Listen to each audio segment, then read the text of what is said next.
Hello everyone, this is Shweta Singh and I welcome all of you to this session on Textbook Super Coaching. Science and technology के weekly current affairs में एक बार फिर आपका स्वागत है और हम यहाँ पर कौन कौन सी न्यूज़ कवर करने वाले हैं, लेट्स हैव अ लुक। हम शुरुआत करेंगे लाइव चिकनगुनिया वैक्सीन के न्यूज़ से, जहाँ पर थर्ड फेज ट्रायल किया गया और वो भी सक्सेसफुली। इसके बाद हम बात करेंगे फॉस्फोरस की डिस्कवरी हुई एनसेलेडस पे, जो कि 6th लार्जेस्ट मून है सैटर्न का, और इसकी क्या सिग्निफिकेंस होगी ये देखेंगे। And then space garden, NASA ने स्पेस गार्डन यहाँ पे क्रिएट किया है इंटरनेशनल स्पेस स्टेशन पे। और फिर हम बात करेंगे HF रेडियो प्रोपगेशन मॉडल की, जो कि तैयार किया है इंडियन इंस्टीट्यूट ऑफ जियोमैग्नेटिज्म ने। एंड फाइनली IIT मद्रास द्वारा बनाया गया IoT based method for mobile pollution monitoring. तो एक एक करके हम ये पांचों न्यूज़ को आज कवर करेंगे। Shweta ma'am text book, that's my Telegram channel, इसका लिंक आपको मिल जाएगा मेरे डिस्क्रिप्शन बॉक्स में इस सेशन के। एंड जोश हमारी टीम का है code. So let's start with the first news, जहां पर द लैंसेट में पब्लिश किया गया एक नया स्टडी, जहां पर फेज 3 क्लिनिकल ट्रायल किया गया है लाइव चिकनगुनिया वैक्सीन का। तो ये जो फेज 3 ट्रायल था वो ह्यूमन पे किया गया है और ये पहली बार है कि कोई चिकनगुनिया का वैक्सीन जो है वो ह्यूमन पार्टिसिपेंट्स पर ट्राई किया गया और सक्सेसफुली यहाँ पर हमें रिजल्ट देखने के लिए मिला। चिकनगुनिया की अगर बात करें तो ये पहली बार तंजानिया में डिस्कवर हुआ था 1950s में, और उसके बाद धीरे धीरे ये पैराग्वे, देन ब्राज़ील, बोलीविया और थाईलैंड जैसे देशों में पहुंच चुका। और इसका जो वेक्टर है that is Asian tiger mosquito. Chikungunya में सिवियर जॉइंट पेन होता है, मसल पेन होते हैं, हाई फीवर और स्किन रैशेस देखे जाते हैं। और इसमें जो कहते हैं कि फेटल कितना है, तो वो काफ़ी रेयर चांसेस होते हैं। मेनली यहाँ पर जॉइंट पेन्स होते हैं जो कि काफ़ी सालों तक परसिस्ट कर जाते हैं। आगे बात करते हैं एनसेलेडस की। तो एनसेलेडस, जैसा मैंने आपको बताया कि 6th लार्जेस्ट मून है सैटर्न का, और अभी एक ग्राउंड ब्रेकिंग साइंटिफिक डेवलपमेंट में रिसर्चर्स ने पता लगाया कि इसके जो आइसी ग्रेन्स हैं उनमें फॉस्फोरस प्रेजेंट है। तो इसके लिए जो स्टडी की गई, ये डेटा कलेक्ट करके दिया था नासा के कैसिनी स्पेसक्राफ्ट ने, जिसने कि सैटर्न को और उसके मून्स को 2004 से 2017 के बीच में काफ़ी एक्सप्लोर किया। तो उन डेटा के बेस पर फॉस्फोरस की डिस्कवरी की रिसर्चर्स ने। फॉस्फोरस कितना सिग्निफिकेंट है ये आप समझ ही रहे होंगे। डीएनए और आरएनए का ये इंपॉर्टेंट कंपोनेंट है। सेल मेम्ब्रेन जो होता है और ATP, that is the energy currency of the cell, उसमें फॉस्फोरस की ही ज़रूरत पड़ती है। तो अभी ये कहीं से ये तो नहीं डिसाइड होता कि भाई यहाँ पर लाइफ प्रेजेंट होगी या हो सकती है, बट जी हाँ, इसमें पोटेंशियल हैबिटेबिलिटी नज़र आ रही है इस मून पे। Next news again from NASA. NASA के एस्ट्रोनॉट्स ने सक्सेसफुली कल्टीवेट किया space garden on the international space station. पहली बार ऐसा हो रहा है कि अर्थ के कन्फाइनमेंट के बाहर यहाँ पर कोई फ्रेश फूड ग्रो किया जा रहा है। तो 2015 में इस वेजी सिस्टम को एक्टिवेट किया गया था, जहां पर एक प्लांट ग्रोथ चैम्बर में, एक स्पेशलाइज्ड प्लांट ग्रोथ चैम्बर में जीनिया सीड्स को कल्टीवेट किया गया। तो ये पहली बार देखा गया कि अब फाइनली वो ग्रो कर पा रहे हैं जीनिया सीड्स।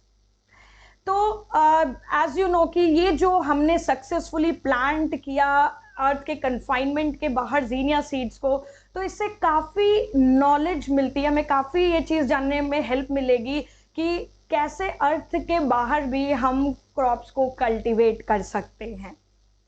अगली न्यूज़ पर आते हैं। अगली न्यूज़ है from the Indian Institute of geomagnetism, जिन्होंने HF radio propagation model suggest किया है कि किस तरीके से जो आयोनोस्फीयर है उसके थ्रू रेडियो वेव्स ट्रांसमिट होती हैं। सो बेसिकली यहाँ पर स्पेस वेदर के का क्या इम्पैक्ट होगा आपके रेडियो वेव्स के ऊपर, और किस तरीके से हाई फ्रीक्वेंसी रेडियो कम्युनिकेशंस में प्लानिंग की जा सकती है, ऑपरेशंस किए जा सकते हैं, इसके लिए काफ़ी ये हेल्पफुल होगा मॉडल। आयनोस्फीयर की बात करें तो ये हमारे आउटर एटमॉस्फेयर का, अर्थ के आउटर एटमॉस्फेयर का पार्ट है, जो कि ग्राउंड और स्पेस के बीच में रेडियो कम्युनिकेशन का एक जरिया है। तो जो ये लॉन्ग वेव हाई फ्रीक्वेंसी हम कम्युनिकेशंस देख रहे हैं, ये बियॉन्ड हराइजन हेल्प करती हैं, बियॉन्ड हराइजन हेल्प करती हैं कम्युनिकेट करने के लिए by the reflection of radio waves, और इसको हम कहते हैं स्काई वेव कम्युनिकेशन, राइट। तो इस रेडियो वेव के रिफ्लेक्शन के थ्रू होने वाले कम्युनिकेशन को हम कहते हैं स्काई वेव कम्युनिकेशंस।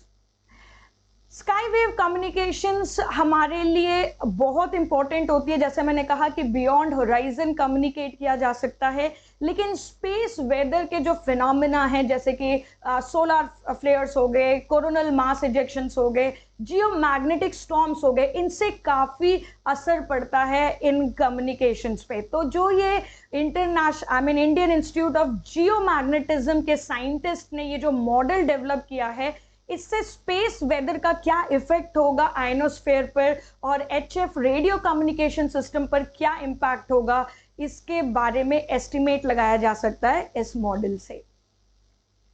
फाइनली हम बात करते हैं आईआईटी मद्रास के रिसर्चर्स के, जिन्होंने डेटा साइंस और IoT based internet of things, इस टेक्नोलॉजी के बेस पर mobile pollution monitoring system create किया है, जो कि एयर क्वालिटी के बारे में आपको इंफॉर्मेशन देता है, और ये मोबाइल है, ये एक जगह स्टेशनरी नहीं है। तो इसके काफ़ी ज़्यादा फ़ायदे हैं, जो हमारे जो ट्रेडिशनल स्टेशनरी मॉनिटरी स्टेशंस हैं, उनकी लिमिटेशंस को ये ख़त्म करता है। तो इस प्रोजेक्ट का नाम है कात्रु, जिसका मतलब होता है तमिल में एयर।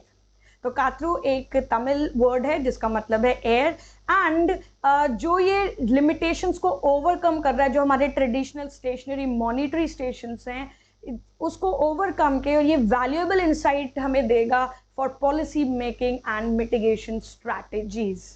तो ये थी इस हफ्ते की news related to science and technology, and I hope आप हमारे डेली करंट अफेयर्स के sessions by Akash Randev sir follow कर रहे होंगे रोज सुबह 6 बजे। फिर 9 बजे नवीन अय्यर सर आपके लिए लेकर आते हैं द हिंदू वोकैब शो, आपकी वोकैबुलरी स्ट्रॉन्ग करने के लिए। इसके बाद 10 बजे Jaideep sir SSB interview series लेकर आते हैं। 12 बजे आकाश सर फिर आते हैं सीडीएस के PYQs डिस्कस करने के लिए। 2 बजे शरद सर इंडियन पॉलिटी लेकर आते हैं बाय लक्ष्मीकांत, एंड 4 बजे आप मेरे साथ करते हैं NCERT क्लास 9th की साइंस बुक, जिसमें हम काफी आगे निकल चुके हैं।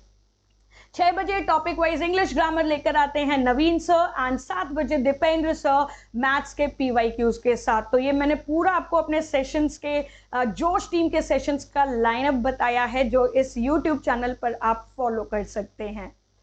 चैनल को सब्सक्राइब करना मत भूलिएगा, and Shweta ma'am text book, that's my Telegram channel.